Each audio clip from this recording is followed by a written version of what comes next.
It started with a single ring. She answered a call from an unknown number, and the voice on the other end said, "You're mine now." The sentence wasn't shouted. It was a vow, delivered with the quiet finality of a man used to owning everything he touched. Tahlia Bram's nights follow a rhythm as predictable as the monitors in the ER. Bleached hospital lights, machines beeping their steady cadence, and coffee that tastes like burnt rubber left too long on the warmer. 3 consecutive night shifts have carved hollows beneath her eyes, left her muscles aching, her mind fogged with the particular exhaustion that comes from saving lives while barely sustaining her own. Until her phone buzzes at 2:37 a.m. Before we begin, click subscribe, like this video, and tell me in the comment section where you are watching from. Your support helps us bring more thrilling stories, and trust me, you won't want to miss them. Now, let's get into the story. She expects work. Another emergency. Another all-hands alert. Another broken body wheeled through automatic doors. Instead, she hears a stranger's voice. Calm, commanding, dangerously composed. Asking a question that makes no sense. Do you have it? Within seconds, she realizes the call isn't meant for her. But something in her tone, that particular blend of exhaustion and defiance, of steadiness under pressure, makes him pause. Makes him ask questions he shouldn't. Makes him demand details about her appearance, her name, her life. Then, as if deciding something irreversible, something that will reshape both their futures, he murmurs into the darkness between them. From this moment, you're mine. The next morning, an expensive bouquet arrives at her hospital station. Dark red roses and white calla lilies signed only with a single letter. E. By the end of her shift, a sleek black sedan idles in the parking garage, and when that same deep voice calls again, she knows with bone-deep certainty, this is no coincidence. This is a claiming. And the man on the other end of the line doesn't make idle promises. The shrill ring of my phone shattered the silence of my apartment like breaking glass. Rain drummed against my bedroom window in that relentless way it only does in this part of the city. Constant, oppressive, blending with the distant wail of sirens that never truly stops. I fumbled for my phone on the nightstand, eyes still heavy with sleep, body screaming for the rest it never quite get. 3 consecutive night shifts at Mercy General's ER had left me hollowed out, running on fumes and adrenaline and whatever terrible coffee the hospital passes off as sustenance. The screen's harsh light burned my retinas in the darkness. 2:37 a.m. Hello? My voice came out raspy, thick with exhaustion and interrupted dreams. Silence answered. Then breathing. Measured, controlled, deliberate. I blinked at the ceiling, waiting. Outside, the rain intensified, a sudden downpour that sounded like fists against the glass. Hello? I repeated, sharper now, irritation cutting through the fog. If this is a prank call, it's really not. Do you have it? The voice stopped me cold. Deep, controlled, with an edge that sent ice water through my veins despite the overheated apartment air. There was authority in those 4 simple words. Not a question, a command. I think you have the wrong number, I said, sitting up straighter, suddenly more alert. My heart kicked against my ribs. Don't play games with me. The voice dropped lower, each word enunciated with deliberate precision. You were supposed to deliver it an hour ago. Where is it? My pulse quickened, confusion and the first tendrils of real fear tangling in my chest. Sir, I honestly don't know what you're talking about. You've called the wrong person. My name is Tahlia Bram. I'm a nurse at Mercy General, and I was asleep until... Describe yourself. The abrupt command knocked the air from my lungs. What? I said describe yourself. No, I'm hanging up now. Describe yourself, or I'll find you and see for myself. The threat wasn't delivered with raised volume or obvious menace. It was the certainty in his tone that made my blood run cold. the absolute conviction that he could do exactly what he promised, and that nothing I did could stop him. I swiped a hand through my tangled hair, trying to think clearly despite exhaustion and mounting panic. This is ridiculous. I'm calling the police. A low, humorless chuckle drifted through the speaker. By all means, tell them Enzo Vallar would like a word. The name meant nothing to me, but something in the way he said it, as if I should recognize it, as if everyone should, made me hesitate. Look, I don't know who you are or what you want, but dark hair or light? I blinked, thrown completely off balance. What? Your hair, Tahlia Bram? He pronounced my name slowly, as if tasting it. Is it dark or light? Every instinct screamed at me to hang up. Block this number. Forget this bizarre middle-of-the-night interrogation. Instead, bewildered and still half asleep, I heard myself answer, dark brown. Eye color. This is harassment. Eye color. Not a question anymore. A demand. Hazel green. The words escaped before I could stop them. Look, please just leave me alone. I heard muffled voices in the background as if he'd covered the phone to speak to someone else. When he returned, his voice had changed, softened somehow, though it lost none of its edge. You truly have no idea who I am, or what I'm talking about, do you? Relief flooded through me in a dizzying rush. No, I don't. This is a wrong number. I'm sorry if you're looking for someone else, but I can't help you. Another pause. Longer this time. Then, quietly. Interesting. The word lingered between us, loaded with meaning I couldn't decipher. My hands trembled around the phone. I apologize for disturbing your sleep, Tahlia Bram, nurse at Mercy General. A pause. Sleep well. The call ended.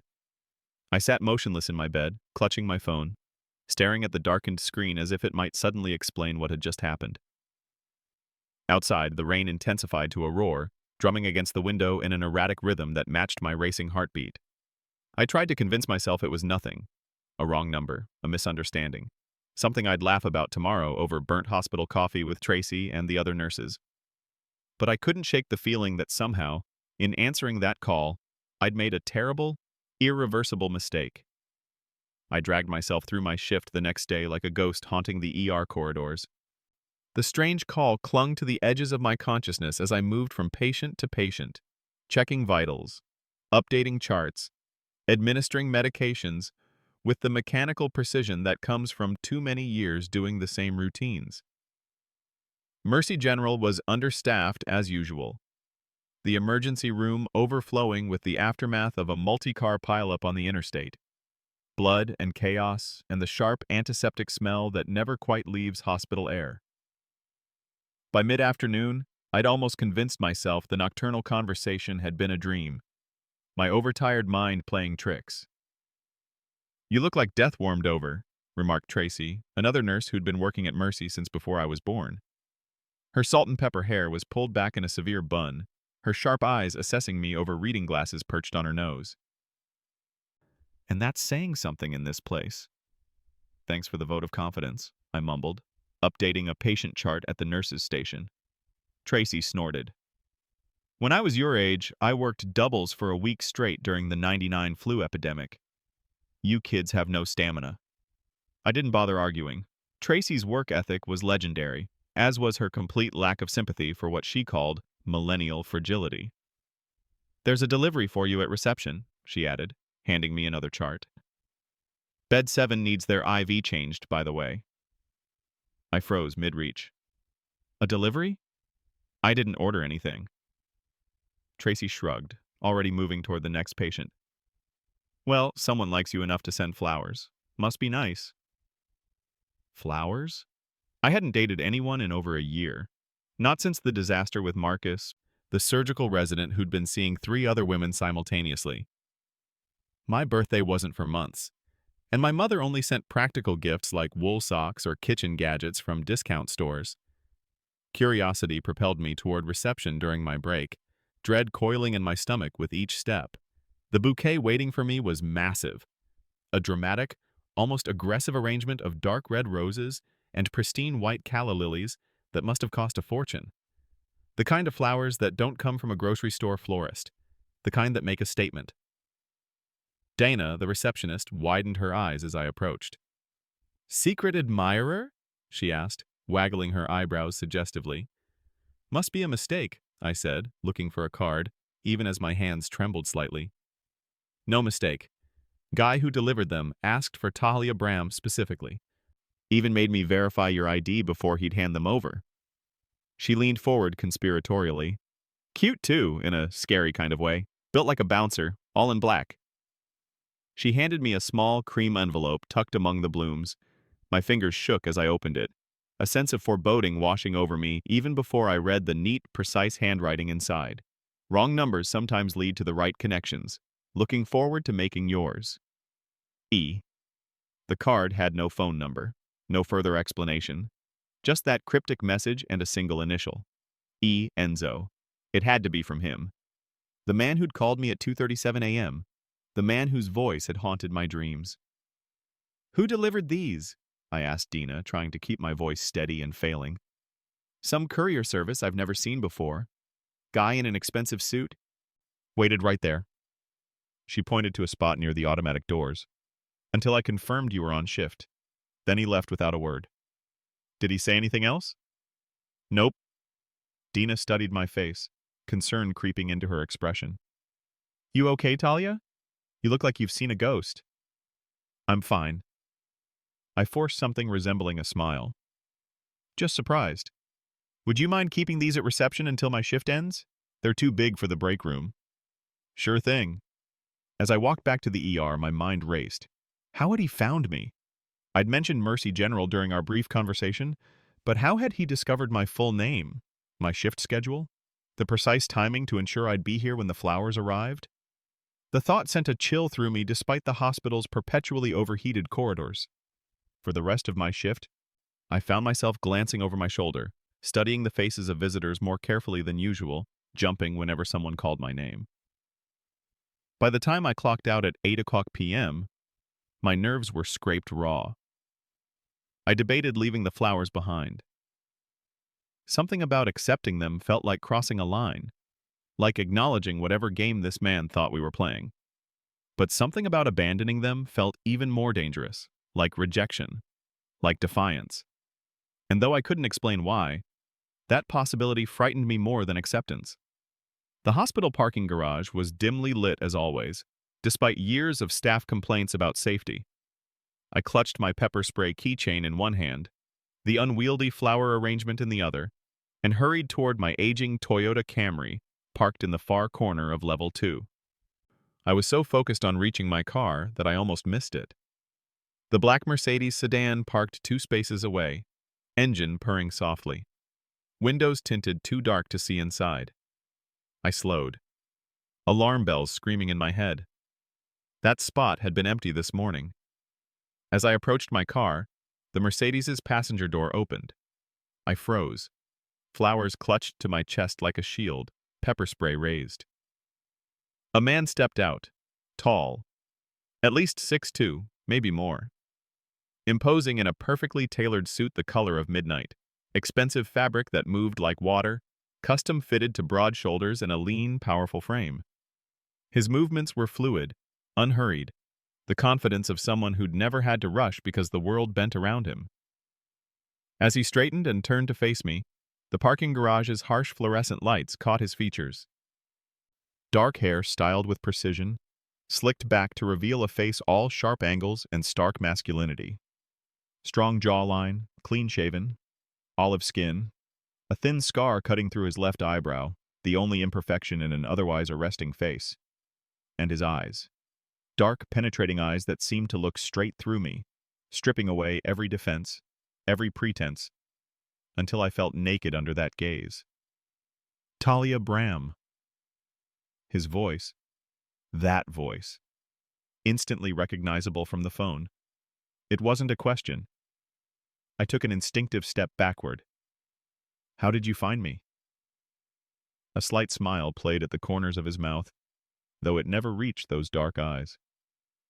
"Finding people is rarely difficult with the right resources." "What do you want?" to apologize properly for disturbing your sleep. He leaned against the Mercedes, hands sliding casually into his pockets, the picture of relaxed confidence. And to satisfy my curiosity. Yet there was nothing casual about the intensity of his gaze, or the way another man, large, solid, with the unmistakable bulge of a shoulder holster beneath his jacket, stood vigilantly beside the driver's door. I clutched the pepper spray tighter, thumb on the trigger. Curiosity about what? About what kind of woman answers a wrong number at 2:37 in the morning and proceeds to engage in conversation with a complete stranger.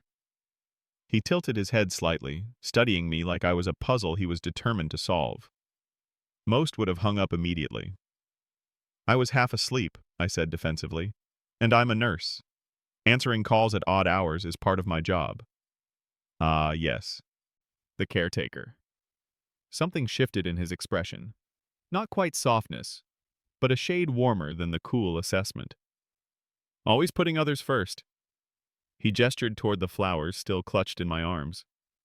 Do they meet your approval? I glanced down at the bouquet, its heavy perfume filling the space between us. They're extravagant and unnecessary. I disagree. His gaze locked with mine. Beauty should be acknowledged with beauty. The compliment, delivered so matter-of-factly, caught me off guard. Heat rushed to my cheeks despite the cool parking garage air. I shifted uncomfortably. Look, Mr. Enzo, he corrected. Enzo Vallar. Mr. Vallar, I continued firmly, trying to regain control of this increasingly surreal conversation. I don't know what you want from me, but this, finding out where I work, waiting for me in a parking garage, this is stalking. It's illegal and terrifying. Something darkened in his expression. The temperature seemed to drop 10 degrees. I assure you, Tahlia, he said quietly, if I wanted to terrify you, there are far more effective methods at my disposal. A chill ran down my spine. That sounds like a threat. Merely an observation. He straightened, taking a single step toward me. I instinctively stepped back and he paused, seeming to reconsider his approach.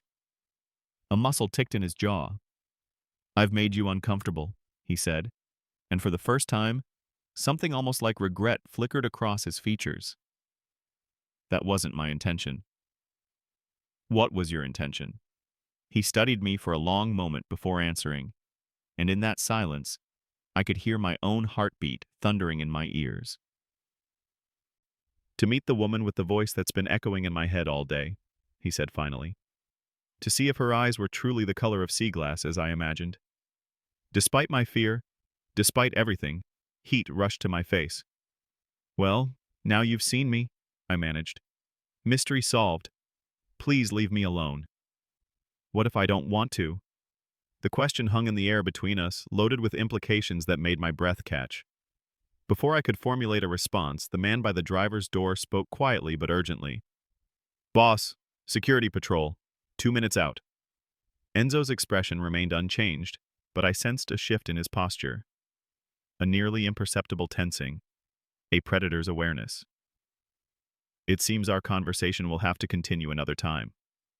He reached into his jacket pocket. I flinched, and withdrew a business card, holding it out to me between 2 fingers. My private number, should you ever find yourself in need of assistance. I made no move to take it. I won't be calling. That ghost of a smile returned. We'll see. He placed the card deliberately on the hood of my car, then opened the passenger door of the Mercedes. Before getting in, he paused, looking at me one last time. Those dark eyes held mine with an intensity that made my knees weak. By the way, Tahlia Bram, he said softly, the flowers were just the beginning. A pause. From now on, you're mine. The door closed with a soft, definitive thud. The Mercedes pulled away smoothly, disappearing down the garage ramp as a security vehicle rounded the corner from the opposite direction. I stood frozen, his words ringing in my ears, the business card on my hood seeming to burn with invisible heat. From now on, you're mine. Who was this man who could say such a thing to a complete stranger? What kind of power did he wield that made him believe he could simply claim a woman he'd spoken to for all of 10 minutes? And why? Why? Despite the fear coursing through me like ice water, did I feel a treacherous flicker of curiosity about what exactly he meant? With shaking hands, I picked up the card. I told myself I'd throw it away the moment I got home, drop it in the first trash can I passed. Instead, I found myself slipping it into my scrubs pocket, feeling its weight like a brand against my hip. I unlocked my car with trembling fingers and placed the flowers carefully on the passenger seat, too carefully, as if they were something precious rather than evidence of stalking. As I drove home through the gathering darkness, rain beginning to fall again in sheets, I couldn't shake the feeling that my life had just veered dramatically off course. Like a train jumping its tracks, picking up speed, and the crash, when it came, would be spectacular. The card burned in my pocket all the way home. I kept one hand on the steering wheel, the other clutched around my phone, 911 pre-dialed and ready at the first sign of that sleek black Mercedes in my rearview mirror. But no one followed me. At least, no one I could see. My apartment building was a far cry from luxury, a converted textile factory from the 1940s with exposed brick walls, drafty windows, and pipes that groaned like tormented ghosts through the night. But the rent was affordable on a nurse's salary, and the massive industrial windows flooded my small space with natural light during the day. At night, though, those same windows made me feel exposed, visible to anyone who might be watching from the darkness outside. I triple-checked the locks on my door before setting the flowers on my kitchen counter. They seemed obscene in my modest apartment. Too opulent, too perfect, like Enzo himself had seemed against the dingy backdrop of the parking garage. From now on, you're mine. The words replayed in my mind as I changed out of my scrubs and into sweatpants and an oversized university t-shirt. What kind of man said something like that to a woman he'd just met? A dangerous man, a powerful man, a man used to getting exactly what he wanted. Enzo Vallar.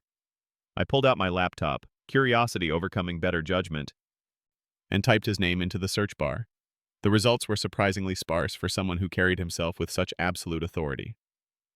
A few mentions in business journals about real estate holdings. A brief article about emerging forces in the city's economic landscape. One photo from a charity gala 3 years ago. I clicked on the gala photo. There he was, immaculate in a tuxedo, his arm around a willowy blonde whose smile seemed forced. Performance rather than pleasure. His own expression was inscrutable, eyes focused somewhere beyond the camera, as if his mind were occupied with far more important matters than whatever charity he was pretending to support. The caption identified the woman as Sofia Valentini, daughter of retired businessman Victor Valentini. Something about the name triggered a vague memory. I searched for Victor Valentini. The results were considerably more extensive and considerably more disturbing. Article after article about federal investigations, money laundering, suspected ties to organized crime, racketeering charges that had been dropped due to insufficient evidence, and witness intimidation. The most recent article from 5 years ago detailed Victor Valentini's retirement following a grand jury investigation that had gone nowhere, hampered by missing witnesses and destroyed evidence. I sat back, staring at the screen, my stomach churning. Organized crime. The phrase echoed in my head alongside Enzo's voice. By all means, tell them Enzo Vallar would like a word. The certainty in his tone, the bodyguard with the shoulder holster, the expensive suit, the flowers that cost more than my weekly paycheck, the ease with which he'd found me. Oh God, I'd been stalked by a mobster. My hands trembled as I closed my laptop, as if shutting it would somehow erase what I'd just learned. I looked at the flowers on my counter. Dark red roses like spilled blood, white lilies like funeral offerings. From now on, you're mine. Not a romantic declaration. A claim of ownership from a man who dealt in violence and fear. I should call the police, file a report, get a restraining order. But Enzo's words echoed. Tell them Enzo Vallar would like a word, as if the police were people he knew, people he controlled. Outside my window, the city lights blurred through rain-streaked glass. Somewhere out there, Enzo Vallar was watching, waiting, planning whatever came next, and I had absolutely no idea what to do about it. I didn't sleep that night. Every creak of the old building's bones, every groan of ancient pipes, every whisper of wind against the window sent my heart racing. I lay in bed staring at the ceiling, my phone clutched in one hand, pepper spray in the other, waiting for… what? Another call? Footsteps in the hallway? The sound of my door being forced open? By the time my alarm shrieked at 5:30 a.m., I felt more exhausted than I had the night before. The flowers mocked me from the kitchen counter as I made coffee with shaking hands. In the harsh morning light, they looked different. Less romantic, more ominous. A marker. A claim staked on territory that wasn't his. I should throw them away. Dump the whole arrangement in the trash chute and pretend none of this had happened. Instead, I found myself touching one of the roses, its petals soft as skin, and remembering the way Enzo had looked at me in the parking garage, like I was a puzzle he was determined to solve, like I was already his, and it was only a matter of time before I realized it too. I pulled my hand back as if burned. Work was a blur of familiar chaos, the ER's usual Friday night spillover stretching into Saturday morning, stab wounds and overdoses, a domestic violence case that made my chest ache, a child with appendicitis whose mother couldn't stop crying with relief when I told her we'd caught it in time. I moved through it all on autopilot, my body performing tasks my mind couldn't fully focus on. Because beneath every action, every medical decision, every reassuring word to a frightened patient, one thought circled endlessly. From now on, you're mine. Earth to Tahlia! Tracy's sharp voice cut through my spiraling thoughts. She stood beside me at the nurse's station, arms crossed, eyes narrowed with concern. You planning to actually sign that chart? Or just stare at it until it bursts into flames? I blinked down at the patient chart in my hands, realizing I'd been holding the same pen above the same signature line for God knows how long. Sorry. Rough night. Tracy's expression softened fractionally, which for her was the equivalent of a warm hug. You coming down with something?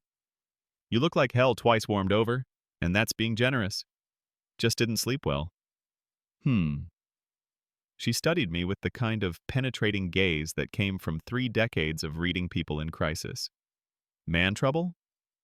The question was so unexpectedly accurate that I almost laughed. Almost. Something like that. Want to talk about it? I shook my head. What would I even say? I'm being stalked by a mobster who decided I belong to him based on a wrong number call? Tracy would have me in the psych ward for evaluation within the hour. I'm fine, I lied. Just need to catch up on sleep. Tracy didn't look convinced, but she let it drop. Well, try not to kill anyone through negligence today.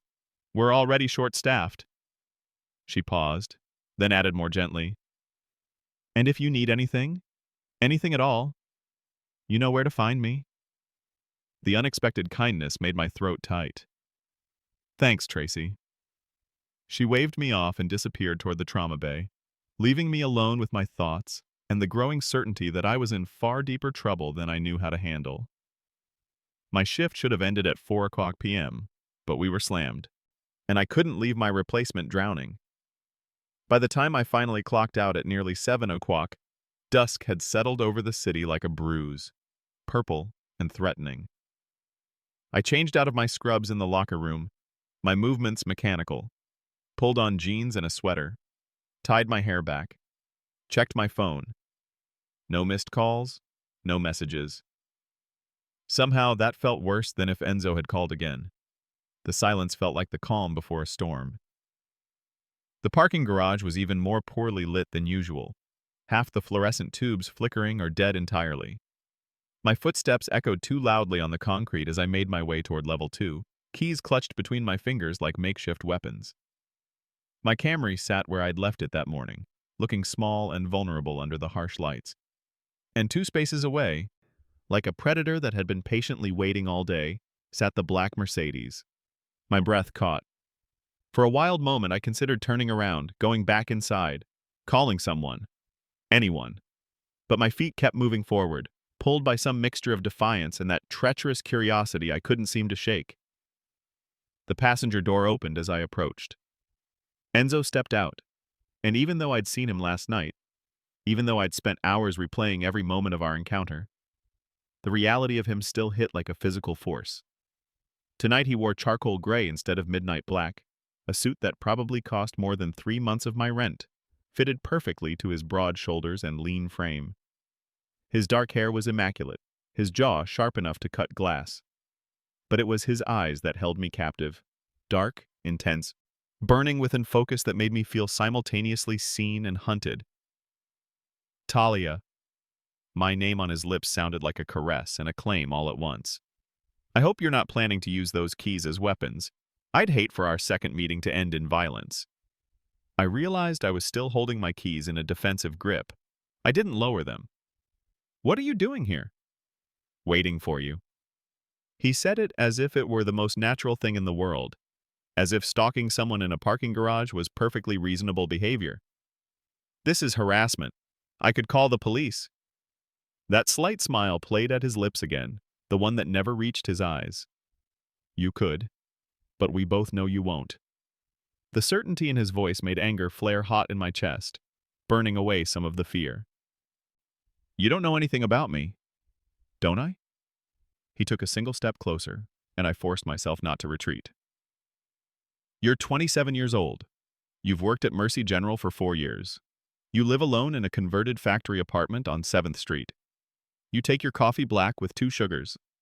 Your father died 8 years ago, and you still wear the locket he gave you.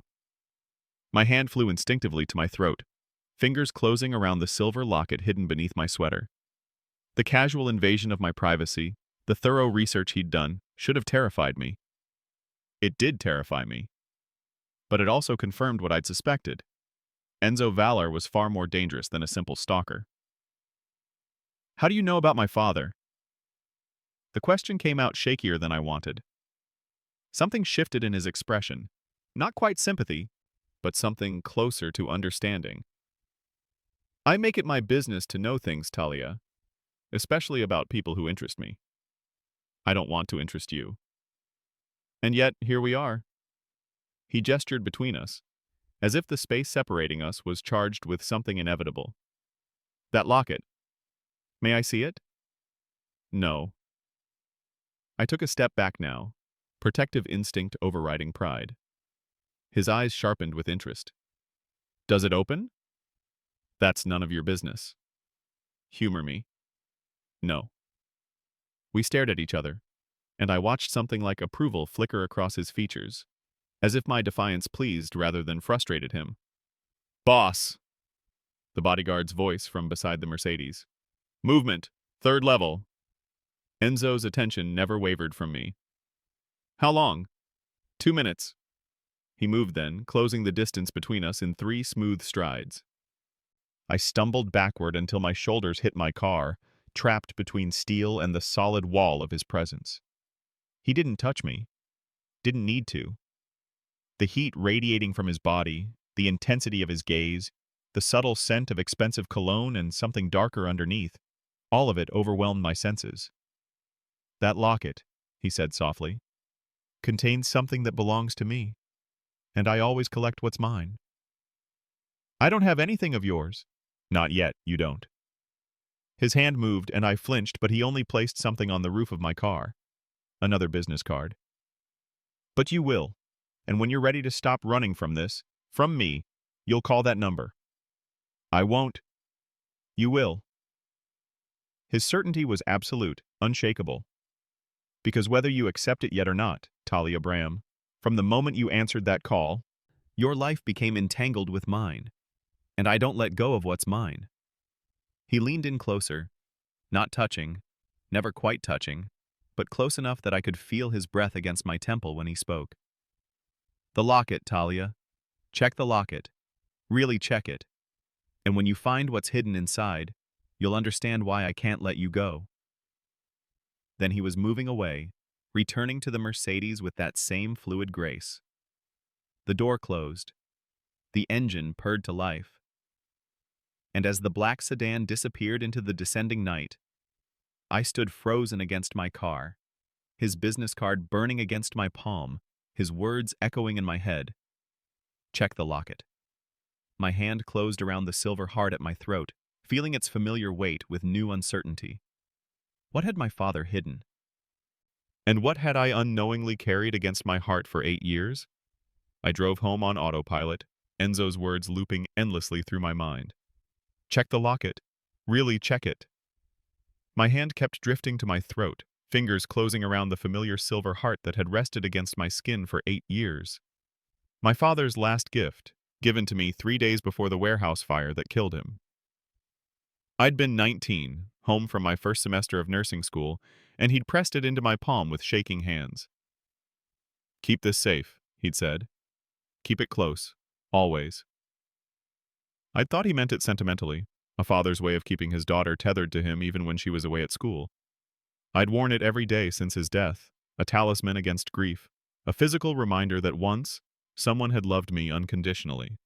Now, Enzo's certainty echoed. Contains something that belongs to me. The city blurred past my windows, rain beginning to fall again in sheets, and I pressed harder on the accelerator. My apartment building loomed against the dark sky, its converted industrial windows reflecting the streetlights like watching eyes. I parked in the small lot behind the building, scanning the shadows for black Mercedes sedans or anything else out of place. Nothing. Just the usual collection of aging vehicles and overflowing dumpsters. I took the stairs 2 at a time, my keys already out, heart hammering against my ribs. The hallway was empty, silent except for the muffled sound of a television from apartment 3B and the ever-present groan of old pipes. Once inside, I triple-checked the locks. Deadbolt, chain, the flimsy door lock that probably wouldn't stop a determined child, let alone whatever forces Enzo Vallar could command. Then I leaned against the door, breathing hard, trying to calm the panic clawing at my throat. Check the locket. I moved to the kitchen counter, turned on every light in the apartment until the shadows had nowhere to hide, and with trembling fingers, unclasped the chain from my neck. The locket lay in my palm, warm from my skin. Simple silver, tarnished slightly with age despite my attempts to clean it. A heart shape, delicate, with a tiny clasp on the side. I'd opened it thousands of times over the years, always seeing the same thing. A photo of me as a baby, barely 6 months old, my father's handwriting on the back saying, "My Tahlia," my heart.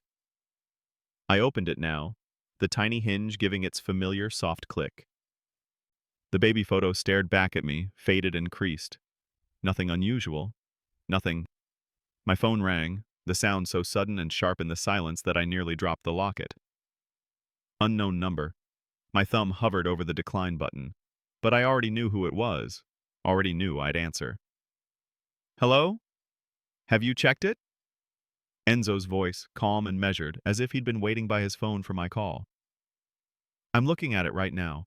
It's just a photo of me as a baby. There's nothing behind the photo, Tahlia. There's a compartment. Press the edge where the hinge meets the frame. How do you know about my father's locket? The question came out sharper than I intended, anger cutting through fear. How do you know anything about my father? A pause. Then, quietly, Owen Bram, accountant. Worked for Castellano Financial Services from 2015 to 2017. Died in a warehouse fire on the south side. March 14, 2017. Ruled accidental. Each word hit like a physical blow. The date, the place, details I'd spent 8 years trying to forget. It wasn't accidental, Tahlia. The world tilted. I gripped the edge of the counter to steady myself. What are you talking about? Your father was murdered, and what you're holding in your hand right now is the reason why. No. The word came out as a whisper. No. The fire was an accident. Faulty wiring. The investigators said. The investigators were paid to say exactly that. His voice remained steady, almost gentle. Check the compartment. Please. My hands shook so badly I could barely hold the locket. I found the spot he'd mentioned, where the delicate hinge connected to the frame, and pressed. A tiny click. The backing behind the photo popped open, revealing a space I'd never known existed. And nestled inside, smaller than my fingernail, was a micro SD card. "Oh my God," I breathed. "You found it." Not a question. Certainty. "What is this? What did my father—" "Your father hid evidence that could destroy two of the most powerful crime families in this city," Enzo said. "Mine included. That SD card contains financial records, offshore account numbers, transaction histories, 20 years of carefully laundered money, and the legitimate businesses used to clean it." I stared at the tiny piece of technology, this fragment of plastic and circuitry that had rested against my heart for 8 years. "I don't understand." "My father was an accountant. He worked for a financial services company. He wasn't— he wouldn't— He was a good man in an impossible situation." Enzo's voice held something almost like respect. He discovered what his employers were really doing, and instead of looking the other way, he compiled evidence. He was going to turn it over to federal investigators. But he died before he could. My voice sounded hollow, distant, like it belonged to someone else. "Yes." The locket slipped from my fingers, clattering against the counter. The sound seemed impossibly loud in the sudden silence. "Tahlia, you said this was what you were looking for, that it belongs to you." Anger surged hot and bright, burning away the shock. "My father died because of this. And you want it to protect yourself?" "I want it to protect you." The intensity in his voice cut through my rage. "That phone call 2 nights ago, it wasn't random. It wasn't a wrong number." "What?" "The courier who was supposed to deliver that SD card to me was killed 3 days ago. My men traced his phone, rerouted it to the number registered to his last known contact." "Your number? I thought you were part of his network. I thought you had what belonged to me." The pieces fell into place with sickening clarity. "You were looking for the SD card, and somehow my number— Your father must have registered it years ago, as a failsafe. If anything happened to his courier, if the chain broke, the trace would lead back to you." Enzo's voice dropped lower. "I wasn't supposed to find you, Tahlia. I was supposed to find the evidence. But now—" A sound outside my window. Engines. Multiple vehicles. "Now my rival, Zoran Cadez, knows about you," Enzo continued, urgency creeping into his measured tone. "He's been looking for this evidence for 8 years, and I made the mistake of showing too much interest in a random nurse at Mercy General. What are you— Get to your window. Right now." I moved without thinking, phone clutched to my ear, and looked down at the street below. 3 black SUVs had pulled up to the building's entrance, their doors already opening. Men emerged. 4 that I could see, maybe more. And they weren't trying to be subtle. One had something in his hand that glinted under the streetlights. Metal. A gun. "Oh my God." My legs went weak. "Count them," Enzo ordered. "How many?" 4. Maybe 5. "I can't— They're going inside." "Listen to me very carefully." His voice cut through my rising panic like a blade. "You have 90 seconds, maybe less, before they reach your door. They're not here to talk. They're not here to negotiate. Cadez wants that SD card, and he doesn't care if you die to get it. I need to call the police.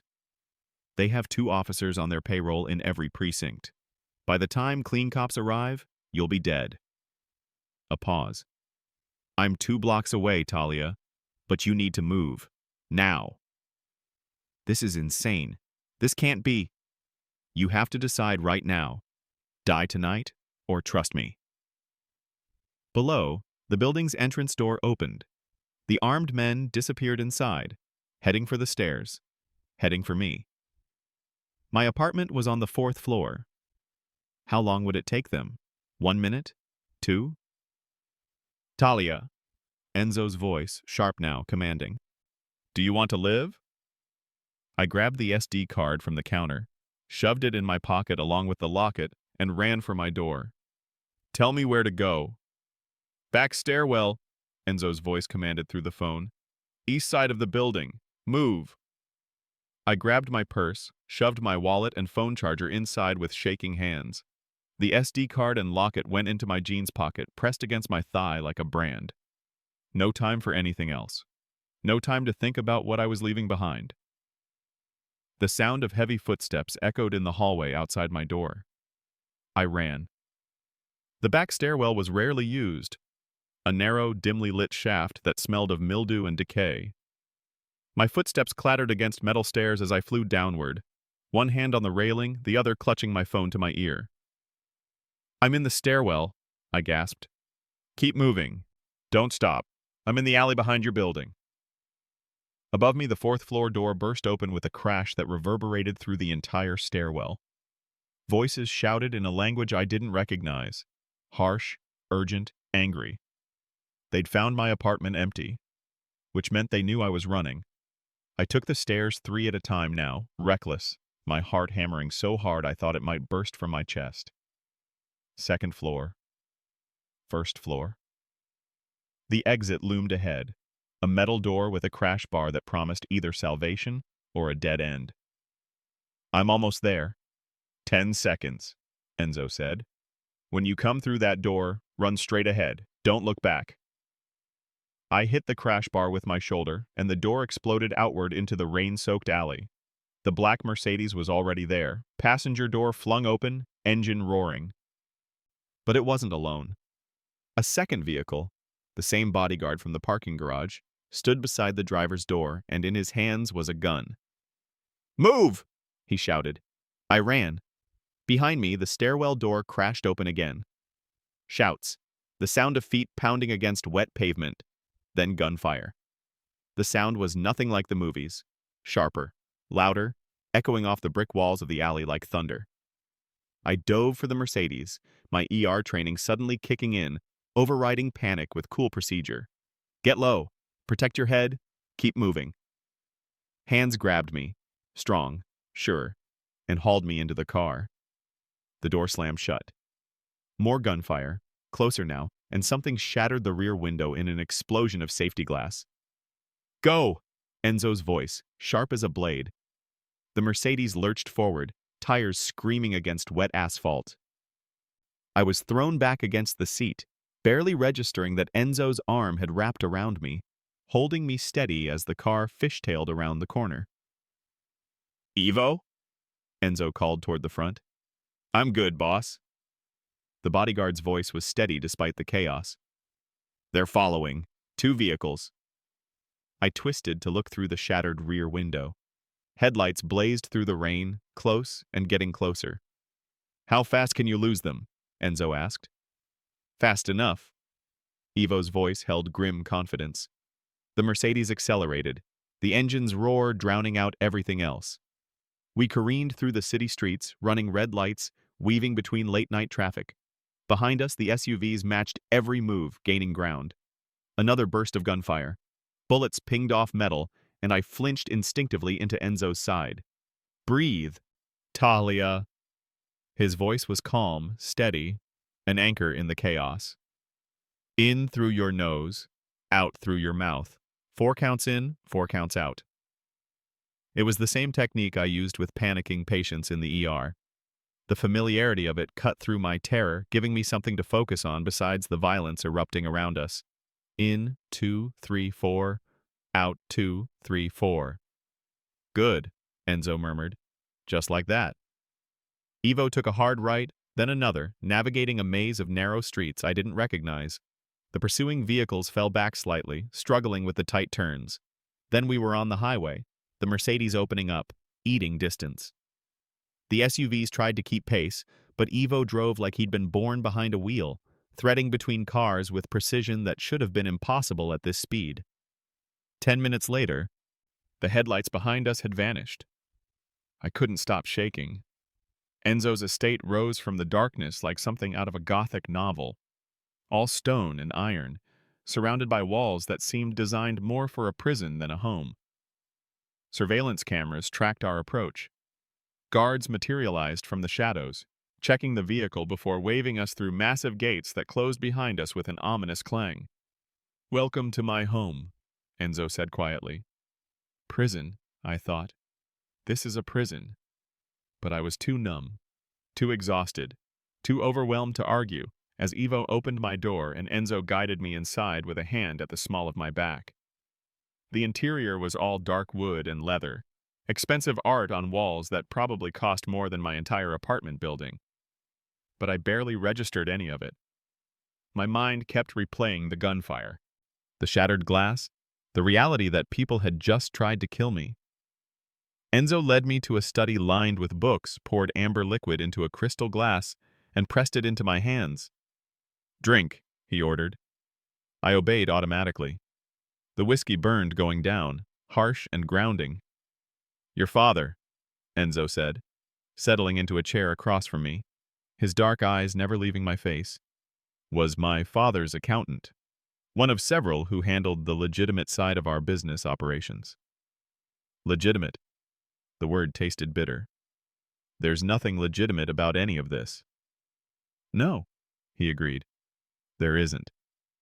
My father built an empire on violence and fear, then dressed it up in real estate holdings and charitable foundations. Your father was smart enough to see through the facade, and honorable enough to try to stop it. I stared at him. This man who'd upended my entire life in the span of 3 days. He was compiling evidence.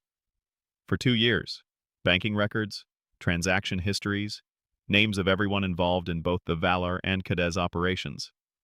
He was going to turn it over to federal investigators in exchange for witness protection. Enzo's jaw tightened. But someone found out. Someone in Cadiz's organization discovered what he was doing. The fire. My voice came out hollow. The warehouse fire that killed him. Wasn't an accident. Enzo's eyes held something that might have been regret.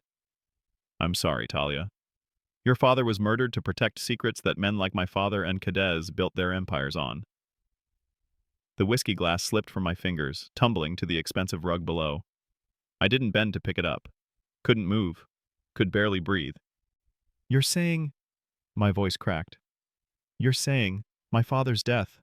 8 years of thinking it was just bad luck, just a terrible accident. All of it was a lie? Yes. The simple confirmation shattered something inside me. Grief I thought I'd processed. Rage I'd never allowed myself to feel. Guilt for every moment I'd moved on with my life while the people who killed him walked free. All of it crashed over me in a wave so fierce I couldn't see past it. I need to go to the police. I stood abruptly, swaying. I need to tell them. The police have 3 detectives on Cadiz's payroll and 2 on mine. Enzo's voice was gentle but implacable. You'd be dead before they finished processing your statement, if they even let you make one. This is insane.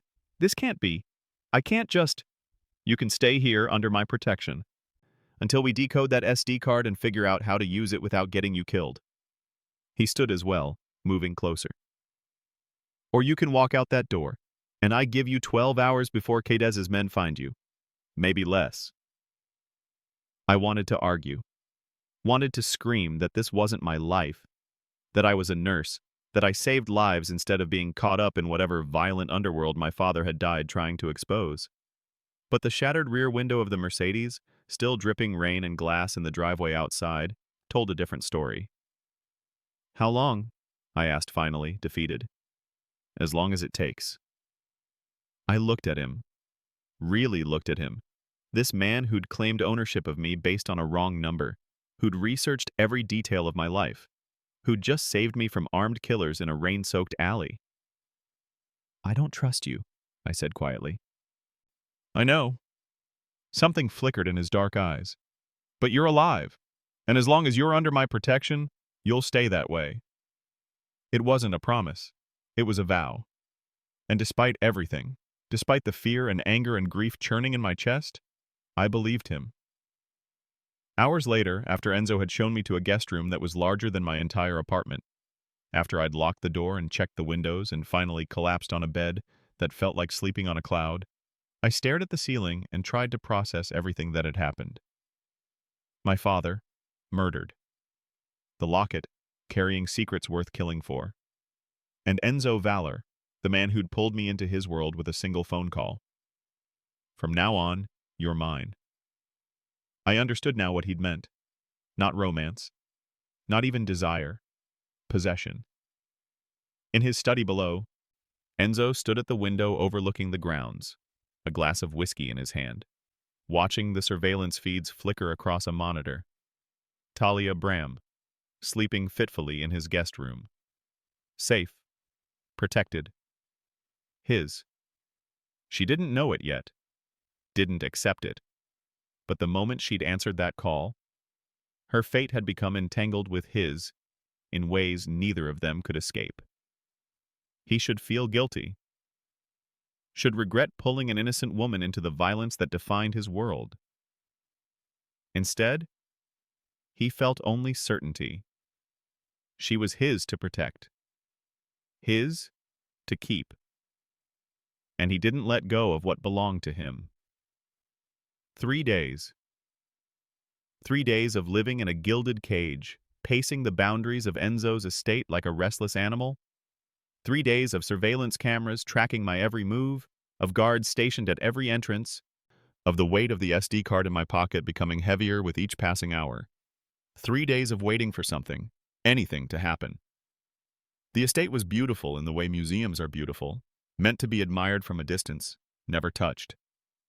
I ate meals I couldn't taste in a dining room that could seat 20, slept fitfully in a bed softer than clouds, watched the rain through windows that felt more like barriers than portals to the outside world. I saw Enzo rarely, glimpses of him crossing the grounds with Evo, his voice low and urgent as they discussed security measures I wasn't privy to. Once, late at night, I caught sight of him in his study through the half-open door, hunched over papers, looking more exhausted than I'd ever seen him. He'd look up, catch me watching, and something would pass between us. Acknowledgement, awareness, a connection I didn't want to name. Then I'd retreat to my room, hating how safe I felt here, hating how I'd started to listen for his footsteps in the hallway. On the third night, everything changed. The alarm split the silence at 11:47 p.m. Sharp, urgent, unmistakable. I bolted upright in bed, heart hammering, as shouts erupted from somewhere below. Footsteps thundered past my door. The sharp crack of gunfire, distant but growing closer. I pressed myself against the wall beside the window, trying to see what was happening. Floodlights had activated across the grounds, illuminating figures moving near the perimeter wall. Guards rushed toward the eastern fence line, weapons drawn. Someone was trying to breach the estate. My door burst open. I spun, grabbing the lamp from the nightstand as a makeshift weapon. Easy! Evo held up one hand, the other resting on his holstered gun. Blood soaked through his jacket sleeve, dripping steadily onto the hardwood floor. Boss wants you in the safe room. Now. You're bleeding. I'm aware. How bad? I moved toward him automatically, nurse training overriding fear. Bad enough. He swayed slightly, catching himself against the doorframe. We need to... Sit down before you pass out. I grabbed his good arm and guided him to the chair by the window. Let me see it. Miss Bram, I have orders. I don't care about orders. You're losing blood fast, and if that's arterial, you've got maybe 10 minutes before you go into shock. I was already rolling up his sleeve, assessing the wound with practiced efficiency. Gunshot? Knife. Bastard got close during the breach. The gash was deep, slicing through muscle, but mercifully missing major vessels. You need stitches. Where's the medical kit? Bathroom. Under the sink. I found it quickly, surprisingly well stocked for a criminal's estate, and returned to work. My hands moved automatically, cleaning the wound, preparing the suture kit. The chaos outside faded to background noise as I focused on the immediate problem in front of me. You've done this before? Evo observed, watching me work. ER nurse. I've stitched up more knife wounds than I can count. I began the first suture, my hands steady despite the adrenaline coursing through me. Usually, my patients aren't armed bodyguards working for the Mafia. A ghost of a smile crossed his face. Usually, my doctor doesn't look like she's about to pass out from fear. I'm terrified, I admitted, tying off another suture. But fear doesn't stop arterial bleeding. Boss was right about you. I glanced up. What did he say? That you had steel beneath the softness. Ivo's expression turned assessing. That you were worth protecting. Before I could respond, Enzo appeared in the doorway. His suit jacket was gone, shirt sleeves rolled up, a smear of something dark, blood or dirt across his jaw. His eyes swept the room, landing on Ivo, then me, then the half-finished sutures. You should be in the safe room. Your guard was bleeding out in my doorway. I didn't look up from my work. Safe rooms can wait. Something shifted in his expression. Approval, maybe, or surprise. How bad? Deep laceration, muscle involvement, but he'll live. I tied off the final suture and began bandaging the wound. He needs antibiotics and rest. And probably shouldn't be doing any heavy lifting for at least a week. A week? Ivo protested. Boss, I can— You'll do exactly what she says, Enzo interrupted, his tone leaving no room for argument. His gaze fixed on me. Thank you. The simple gratitude, delivered without his usual commanding edge, caught me off guard. I nodded, not trusting my voice. The breach? Ivo asked. Contained. 3 hostiles neutralized, 1 captured. Enzo's jaw tightened. Cades is testing our defenses. This was just the opening move. The next morning, a tech specialist arrived. A thin, nervous man named Marcus who set up equipment in Enzo's study and handled the SD card like it was a live grenade. Military-grade encryption, he announced after an hour of analysis. Biometric lock requiring both a thumbprint and a numerical passcode. He looked at me over his glasses. Your thumbprint specifically, Miss Bram. Your father coded this to only open for you. My father, always 3 steps ahead. Even in death, protecting his secrets. What's the passcode? Enzo asked. I don't know. I stared at the tiny piece of technology that had cost my father his life. He never told me about any of this. Try common combinations, Marcus suggested. Birthday, anniversary, important dates. Something personal that only you would know. For the next 2 hours, I tried everything. My birthday, my father's birthday, the date my mother died, our old address, phone numbers. Nothing worked. How many attempts do we get?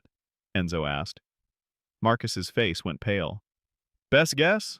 10, maybe 12 before the card wipes itself clean. He glanced at the screen. We're at 7. Enzo dismissed him with a curt nod. When we were alone, he moved to the window, staring out at the grounds with that particular stillness I'd come to recognize. The calm before decisive action. We'll figure it out, he said finally. And if we don't? Then your father died for nothing, and his killers walk free. He turned to face me. That's not acceptable. I couldn't sleep that night. Couldn't stop thinking about my father, about the secrets he'd hidden, about the passcode locked somewhere in memories I couldn't access. At 2 a.m., I gave up and wandered the estate's halls, following corridors I'd barely explored. That's when I found it. A small chapel tucked away in the east wing, its door cracked open, candlelight flickering within. Enzo knelt before the altar, head bowed, hands clasped. The picture of devotion, of penance. I should have left, should have respected his privacy. Instead, I stepped inside. He didn't startle, didn't turn. Can't sleep either. Too much on my mind. I moved closer, studying the stained glass windows, the ornate crucifix, the incongruity of a chapel in a criminal's fortress. I didn't expect this. Catholic guilt runs deep. A bitter smile touched his lips. My mother insisted on the chapel, said even sinners needed somewhere to pray for redemption. Do you? Pray for redemption? Every night. He finally looked at me, and in the candlelight, his face seemed younger, more vulnerable. My father was a monster. Built an empire on blood and fear, then came here and knelt in this same spot, asking forgiveness for sins he'd commit again the next day. And you? I've spent a decade trying to legitimize what he built. Turning dirty money clean, investing in legal businesses, trying to become something other than what he made me. His voice dropped. Your father was trying to do the right thing. Mine never did. The raw honesty in his words carved through my defenses.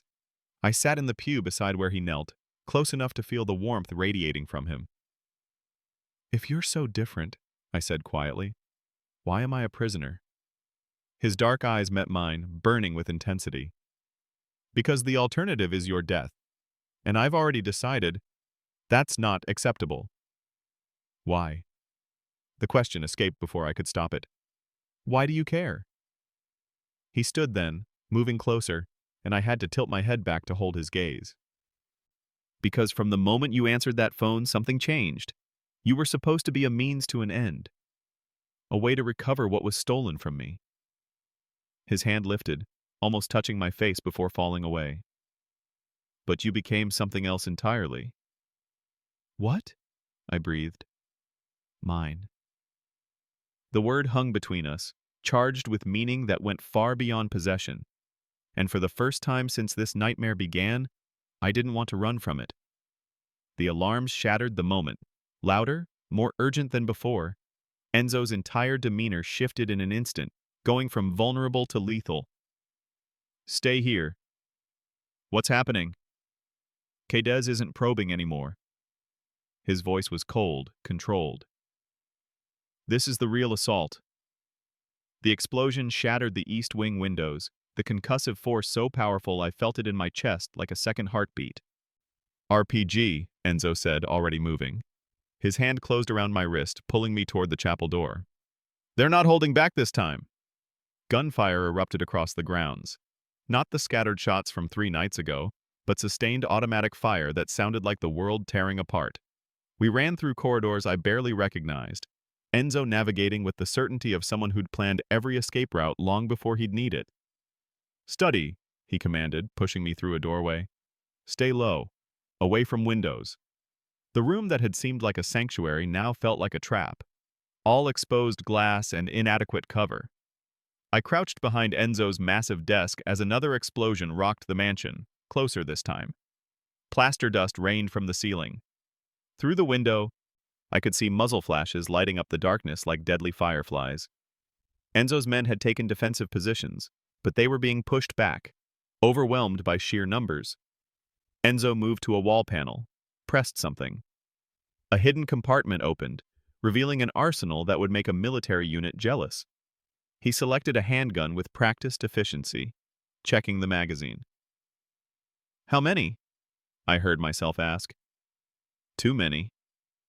He crossed to the window, staying to the side, assessing the situation with cold calculation. Quedez brought an army. A figure stumbled through the study door. Evo, supporting a younger guard who couldn't have been more than 19. Blood soaked through the kid's tactical vest, spreading too fast, too red. Paolo took shrapnel, Evo said, lowering him to the floor. East wing is gone. We've got maybe 5 minutes before they breach the main house. I was moving before conscious thought caught up, dropping to my knees beside the injured guard. Paolo's face was chalk white, his breathing rapid and shallow. Shock setting in. Where's the wound? I demanded. Thigh, Paolo gasped. Can't stop the bleeding. I tore open his pant leg. The shrapnel had torn through his femoral artery, bright red blood pulsing with each heartbeat, already pooling beneath him. I need supplies. Now! Enzo was there instantly, the hidden medical kit from somewhere in the room appearing in his hands. Our eyes met for a fraction of a second, his dark with something I couldn't name, mine fierce with purpose. No time for fear, only action. I worked fast, hands steady despite the chaos erupting around us. Clamped the artery. Applied pressure. Used quick clot from the kit to pack the wound. Paolo cried out, but I couldn't afford gentleness. Gentleness wouldn't save his life. Stay with me, I commanded, monitoring his pulse.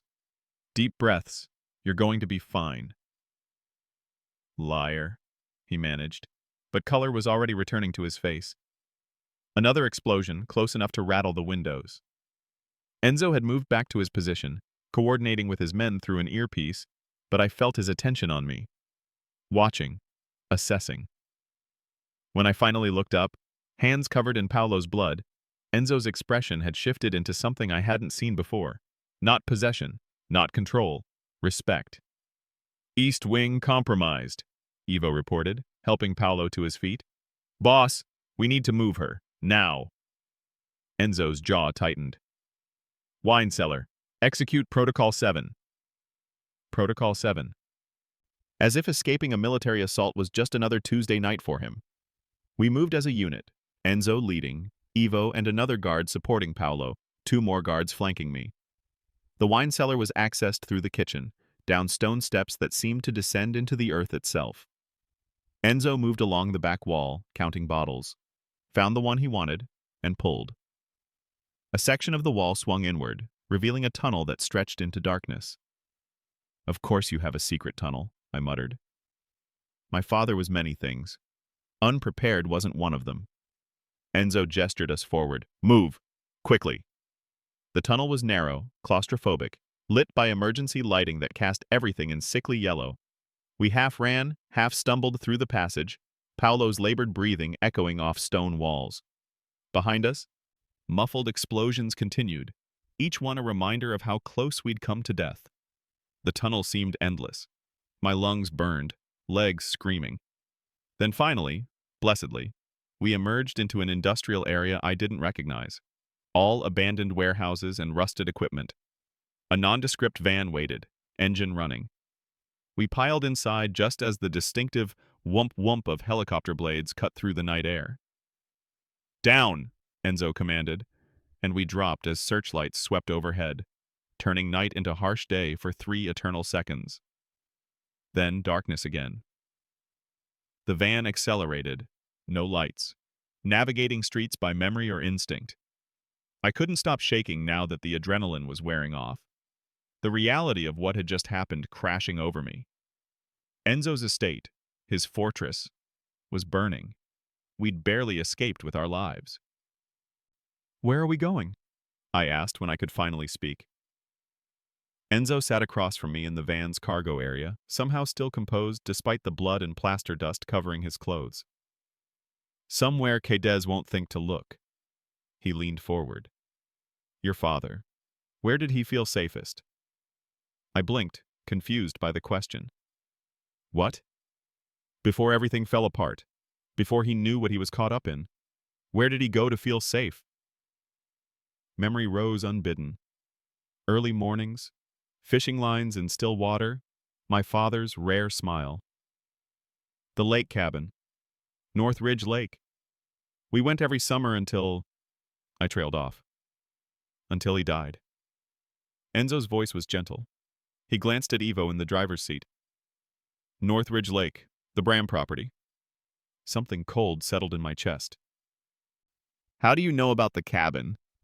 The same way I know everything about you. No apology in his tone, just fact. You researched me that thoroughly? I researched everyone connected to your father, every property he owned, every place he frequented. Enzo's dark eyes held mine. The cabin has been sitting empty for 8 years. No utilities, no regular maintenance. It's perfect. Reality crystallized with sickening clarity. You already knew. About the cabin. About where we'd go. My voice rose. You've been planning this. All of it. The estate attack, the escape route. How long have you been planning this? The van hit a pothole, throwing me sideways. Enzo's hand shot out, steadying me, and stayed there, warm against my arm. Since the moment I heard your voice, he said quietly. I told you, Tahlia. I've been planning everything. I should have been angry. Should have felt manipulated, used. Instead, all I felt was the ghost of his touch and the treacherous warmth spreading through my chest. We drove through the night, following roads that grew progressively more rural. The helicopter had disappeared. No headlights followed, just darkness and rain and the steady rhythm of tires on wet pavement. Paolo slept fitfully, his head against the van wall. Ivo drove in silence. The other guards kept watch through tinted windows. And Enzo watched me with an intensity that made my skin burn, as if he could see every thought, every conflicted emotion, every traitorous flutter of my heart. "Why?" I asked finally. "Why go to all this trouble? The SD card is encrypted. I don't know the passcode. For all you know, we'll never unlock it." "Because you answered the phone," he said simply. "Because you didn't run when you should have. Because you saved Paolo's life tonight, while my world burned around us." He leaned closer, voice dropping. "Because you're mine, Tahlia. And I protect what's mine." The words should have felt like chains. Instead, they felt dangerously like safety. The van slowed, turning onto a dirt road barely visible through the trees. In the distance, a dark shape emerged from the forest. Small, isolated, forgotten. My father's cabin. The place where he'd taught me to fish. Where we'd spent summers before the weight of his secrets had consumed him. The place where, 8 years ago, he must have hidden something worth dying for. And now, it would either be our salvation or our tomb. The cabin looked like something from a ghost story. Windows dark and empty as dead eyes, porch sagging under years of neglect, paint peeling in long strips like flayed skin. Overgrown weeds choked what had once been a garden my father had tended with meticulous care. 8 years. It had been 8 years since I'd stood here. The van's headlights cut through the darkness, illuminating the structure that had once meant summer and safety, and my father's rare laughter. Now it looked like a crypt. "Wait here," Ivo said, exiting first with his weapon drawn. He and the other guards swept the perimeter while Enzo and I remained in the van with Paolo, who'd drifted into an uneasy sleep. "Clear," Ivo called finally. The front door was locked, but Enzo produced a lockpick set with the casual efficiency of someone who'd done this 1,000 times. The door swung open on protesting hinges, releasing the smell of decay and abandonment. Inside, dust covered everything like a burial shroud. Furniture sat exactly where we'd left it. My father's fishing rod still mounted above the fireplace, my old paperbacks stacked on the shelf, photographs frozen in time on the walls. Me at 6, gap-toothed and grinning. Me at 12, holding up a fish nearly as big as I was. Me at 17, already showing the signs of the grief that would come. My father, always in the background, always watching, always carrying secrets that would kill him. "Tahlia," Enzo's voice soft behind me. Where would he hide something? I forced myself to focus, pushing down the memories threatening to drown me. He was obsessive about this place that last summer, constantly fixing things that weren't broken. I moved through the small space, trying to see it through my father's eyes. The floorboards. He spent hours replacing them in the kitchen. Said they were rotting, but they'd been fine the summer before. We moved to the kitchen, barely more than a corner with a sink and ancient stove. The floorboards looked solid enough, but when I knelt and pressed on them, one section gave slightly. Enzo was beside me instantly, producing a knife. He wedged it into the gap, prying up the board to reveal a hollow cavity beneath. Inside, wrapped in layers of waterproof plastic, a portable hard drive and a sealed envelope with my name written in my father's familiar handwriting. My hands shook as I reached for it. The envelope felt impossibly heavy, weighted with 8 years of unanswered questions. "Do you want privacy?" Enzo asked quietly. I shook my head. I'd been alone with my father's death for too long already. The envelope opened easily, the paper inside crisp and preserved. My father's words, written in the careful script I remembered from birthday cards and permission slips. "My dearest Tahlia, if you're reading this, then I've failed you in the most fundamental way a father can fail his daughter. I didn't survive to protect you from the truth. 2 years ago, I discovered that Castellano Financial Services wasn't what it seemed. The accounts I managed, the transactions I processed, they were laundering money for 2 of the most dangerous crime families in the city, the Vallars and the Quedas organization. Billions of dollars, hidden in plain sight, dressed up as legitimate business. Federal agents approached me 6 months ago, offered witness protection in exchange for testimony. I compiled everything, bank records, offshore accounts, names, dates, amounts. 20 years of evidence that could dismantle both empires. But I couldn't do it. Couldn't take you away from your life, your school, your future. Couldn't ask you to disappear into witness protection and never look back. So I waited, tried to find another way, and in waiting, I was discovered. The fire that will likely kill me isn't an accident, sweetheart. They're coming for me tonight. I was supposed to die 3 days ago, but you were homesick and I wouldn't risk you being caught in it. You were supposed to be at Sarah's sleepover tonight. The schedule change saved your life. The locket I gave you holds coordinates to the offshore accounts. The hard drive contains the full ledger. Use them to disappear, Tahlia. Take the money, start over somewhere they'll never find you. Trust no one. Not the police, not the FBI. Both sides have people everywhere. I'm sorry I couldn't be braver. Sorry I chose your present over your future. Sorry for the burden I'm leaving you. You're the best thing I ever created. My heart. My entire heart. Love always, Dad. The letter slipped from my fingers, drifting to the dusty floor. My father had known he was going to die, and he'd sent me away to save me. The sleepover I'd almost canceled because I wanted to stay home and watch movies with him. The last-minute schedule change that had saved my life and cost him his. 8 years of guilt for not being there, for surviving when he didn't. And he'd planned it that way, had died alone to keep me safe. A sound escaped my throat, not quite a sob, not quite a scream, just raw grief finally breaking free after years of containment. Then arms were around me, strong, solid, surprisingly gentle. Enzo pulled me against his chest, one hand in my hair, the other wrapped around my waist, and for once, he didn't say anything. Didn't try to fix it or control it or command it away. He just held me while I shattered. He loved you, Enzo said finally, his voice rough against my ear. Loved you enough to die protecting you, to send you away so you'd live, even knowing he wouldn't. A pause. I understand that now. What it means to care about someone more than your own survival. I pulled back enough to see his face. Tears had left tracks through the dust on my cheeks, and his expression held something I'd never seen before. Raw vulnerability. Unguarded emotion. Your father was a good man caught in an impossible situation, he continued. He tried to do the right thing, even knowing it would cost him everything. His thumb brushed away a tear from my cheek. That takes courage I'm not sure I have. You saved me, I whispered. From Cadez.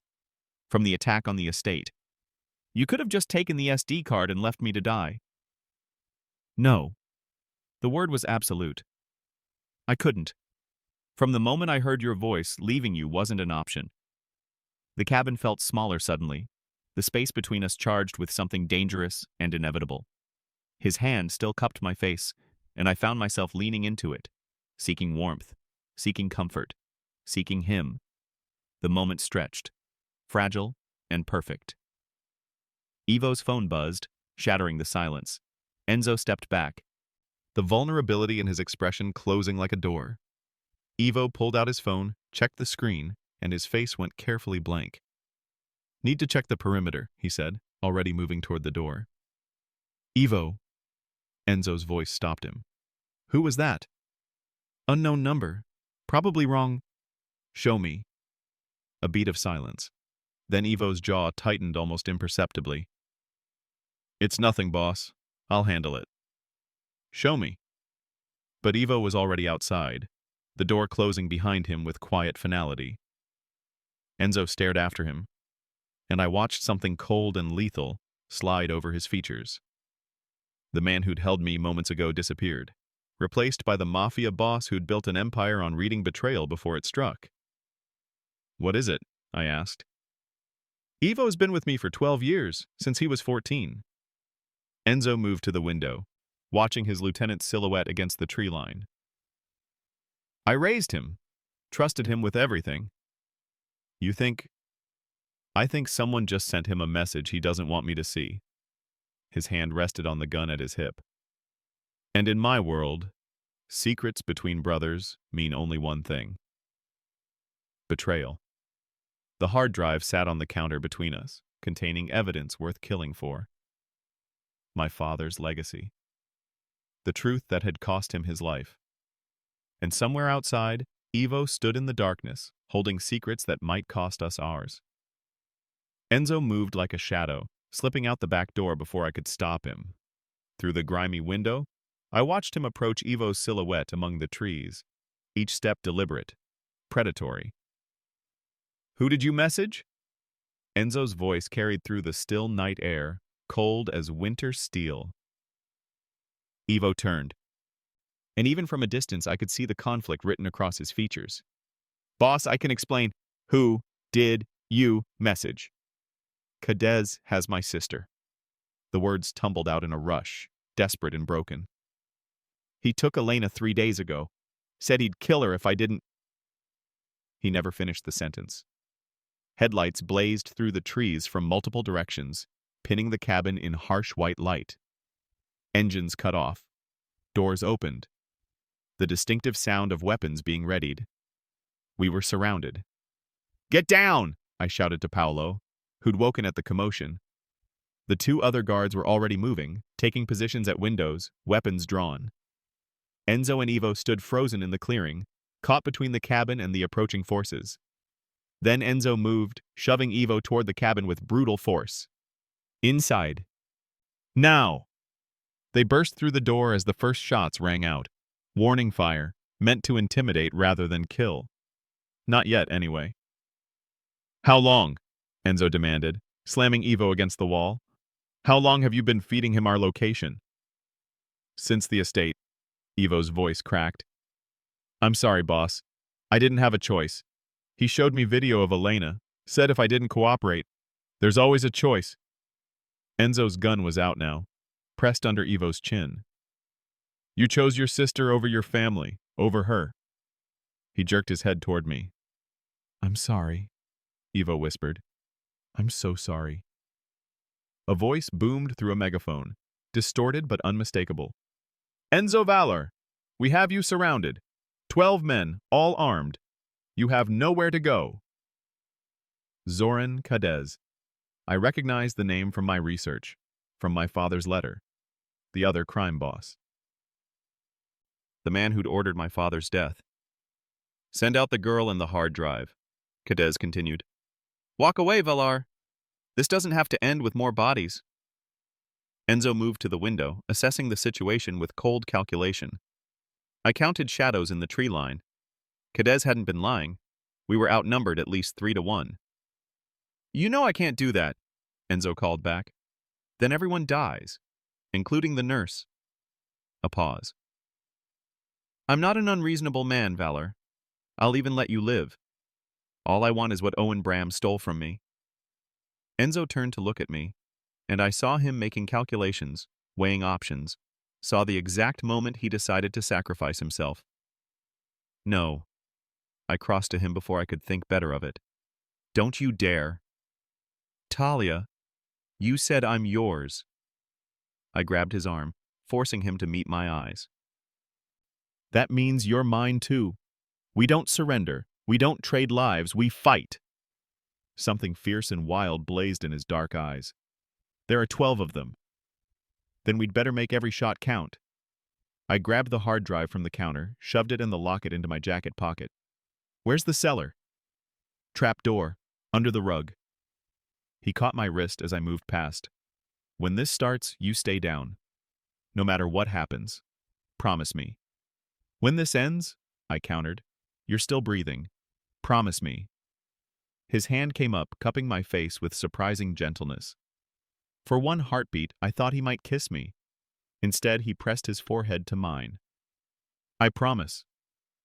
Then he was moving, positioning his men, checking ammunition, preparing for war in the space of seconds. "Last chance, Vallar," Cadez's voice. Enzo's answer was a bullet through the megaphone. Hell erupted. The gunfight was nothing like the movies. No dramatic music, no slow-motion heroics. Just deafening noise, the smell of gunpowder, and the splintering crack of wood as bullets tore through the cabin's walls. I huddled in the cellar, a dirt-floored crawl space that smelled of mold and earth, clutching the evidence that had cost my father his life. Above me, the floorboards shook with each impact, dust raining down with every explosion. Enzo fought with the cold precision of someone who'd done this 1,000 times. Through the gaps in the floorboards, I watched him move. Fluid, economical, wasting nothing. He dropped one man, then another, then a third who'd tried to breach through the back door. Paolo, despite his injuries, provided cover fire from the east window. The other guards held their positions, making Cadez's men pay for every inch of ground. But we were still outnumbered, still surrounded. From the tree line, I caught glimpses of Ivo, standing frozen, watching the carnage he'd enabled, watching his family destroy itself because he'd chosen wrong. Then movement near the lake. A figure being dragged forward, hands bound. A woman. Dark hair. Even from a distance, I could see the resemblance to Ivo. Elena. Cadez himself appeared, gun pressed to her temple. "Cease fire! Cease fire or the girl dies!" The shooting stopped. In the sudden silence, I could hear my own heartbeat thundering. "Come out, Vallar!" Cadez called. "Let's end this civilly!" Enzo emerged slowly, hands visible, gun lowered but not dropped. Through the cellar's narrow opening, I watched as Cadez smiled, cold, triumphant. "The hard drive, now!" "Release the girl first." "I don't think so." Cadez's finger tightened on the trigger. "You have 3 seconds to—" The gunshot cut him off. But it wasn't Cadez who fired. Elena's body jerked once, then crumpled, dead before she hit the ground. "No!" Ivo's scream tore through the night. "You promised! You promised!" Cadez laughed. "She's been dead for 2 days, you fool. Did you really think I'd waste leverage keeping her alive?" Something in Ivo shattered. I saw it happen. Watched the last thread of his control snap like a wire pulled too tight. He charged. Not away from the fight. Into it. Guns blazed. Ivo took a bullet to the shoulder, another to the side, but momentum and rage carried him forward. He crashed into Cadez's position, and for a moment, they were a tangle of limbs and fury. Enzo was moving too, providing cover, dropping 2 more of Cadez's men with brutal efficiency. Then Ivo was on top of Cadez, gun pressed point blank to the crime boss's skull. "For Elena," he whispered. The shot echoed across the lake like thunder. Cadez's remaining men broke, scattering into the woods. They'd followed a paycheck, not a cause, and with their boss dead, there was nothing left to fight for. I emerged from the cellar to find Enzo kneeling beside Ivo, cradling the younger man against his chest. Blood soaked through Ivo's shirt. Too much blood, from too many wounds. "Boss!" Ivo gasped, his hand clutching Enzo's shirt. "I'm sorry. I'm so sorry. I should have trusted you to save her." "Shh. Don't talk. Save your strength." But even I could hear the finality in Enzo's voice. Could see that Ivo was bleeding out faster than any trauma surgeon could fix. "Raised me," Ivo continued, each word a struggle. "When no one else wanted a street kid with nothing, you gave me everything. And I—" His eyes found mine. "Protect her. She's good. Worth protecting." "I will," Enzo promised, and I heard the break in his voice. "I swear it. Finish what her father started." Ivo's grip tightened weakly. "End this. All of it. No more. No more bodies." His hand went slack. The silence that followed was absolute, broken only by distant sirens growing steadily closer. "Anonymous tip," one of the remaining guards said quietly. Someone called it in. Enzo stood, still holding Ivo, and for a moment he looked lost. Younger than his years. Then the mask slid back into place. Cold, controlled, lethal. "Take Paolo and go," he told his men.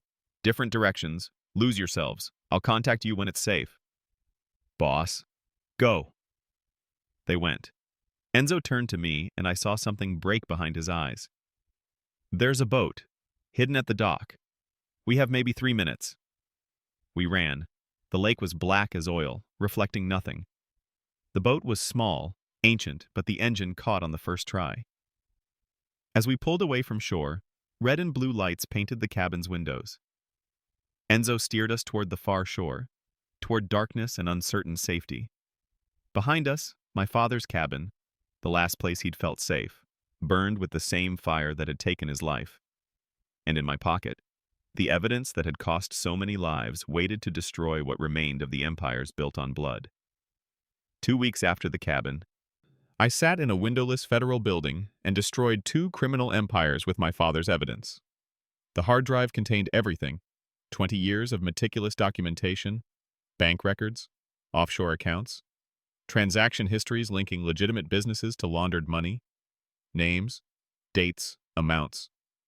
My father's legacy, compiled in stolen moments between fear and determination. The federal prosecutor, a stern woman named Chen, handled the evidence like it was made of gold. "This is extraordinary," she kept saying. "We can bring down entire networks with this." "Good," I said, my voice hollow. "That's what my father died for." Enzo testified separately, his cooperation buying him immunity and forced retirement. I didn't see him during those 2 weeks, didn't hear his voice, existed in a strange limbo of safe houses and depositions, answering the same questions hundreds of different ways while federal agents dismantled the world that had nearly killed me. 47 arrests in the first week alone. Corrupt police officers, money launderers, enforcers, accountants, lawyers. The Vallar organization fractured without Enzo's iron control. The Cades empire, already leaderless, collapsed entirely. And through it all, I felt nothing, just numb. Mercy General welcomed me back like I'd never left. "You look different," Tracy observed, studying me over her reading glasses as I updated patient charts at the nurse's station. "Thinner. Older somehow. Where have you been?" "Long story." I forced a smile that didn't reach my eyes. "Maybe someday I'll tell you." Tracy's sharp gaze missed nothing, but she let it drop. "Well, welcome back. We've been drowning without you. Bed 3 needs vitals, and the GSW and Trauma 2 is asking for the pretty nurse. That's you, apparently." Back to routine. Back to saving lives instead of running from death. Back to bleached hospital lights and burnt coffee and pretending the last month hadn't happened. Except it had. And nothing felt the same. The nights were hardest. I'd lie awake in my apartment, new locks installed, security system activated, and touch the locket around my neck. The SD card was gone, surrendered to federal custody. But the silver heart remained, warm against my skin. I'd think about Enzo. Wonder where he was, if he was safe. If he thought about me the way I thought about him, constantly, obsessively, with a longing that made my chest ache. "From now on, you're mine." The words had terrified me once. Now they felt like an anchor I'd lost. 1 month after the cabin, my phone rang at 10:47 p.m. Unknown number. My heart stopped, then kicked into overdrive. I stared at the screen, hand trembling, before finally answering. "Hello?" "It's over." Enzo's voice, that voice I'd heard in my dreams every night, flowed through the phone like dark honey. "The evidence worked. Both empires are ashes. The arrests are holding. The prosecution is airtight." I exhaled a breath I hadn't realized I'd been holding. "Are you safe?" A pause. "Safe is relative. I'm alive. Free, in a way I've never been." Another pause, heavier with unspoken things. "How are you?" "Alive," I echoed. "Back at work, pretending to be normal." "Are you?" "Normal?" A bitter laugh escaped. "No, not even close." Silence stretched between us, loaded with everything we weren't saying. Everything we'd survived together. Everything that had changed us both. "Where are you?" I asked finally. "Somewhere warm. Starting over. Building something." He hesitated. "Legitimate. A vineyard, actually. It's honest work. Clean money. Nothing that would make your father ashamed."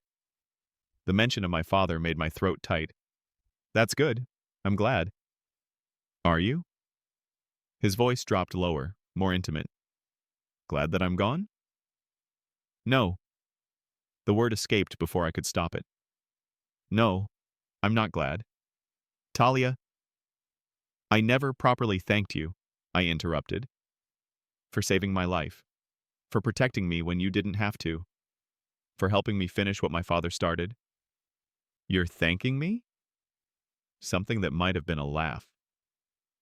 I pulled you into hell, Tahlia, upended your entire life, got you shot at, nearly killed. You reminded me what it means to fight for something, I countered, to stand up instead of just surviving. You helped me honor my father's legacy.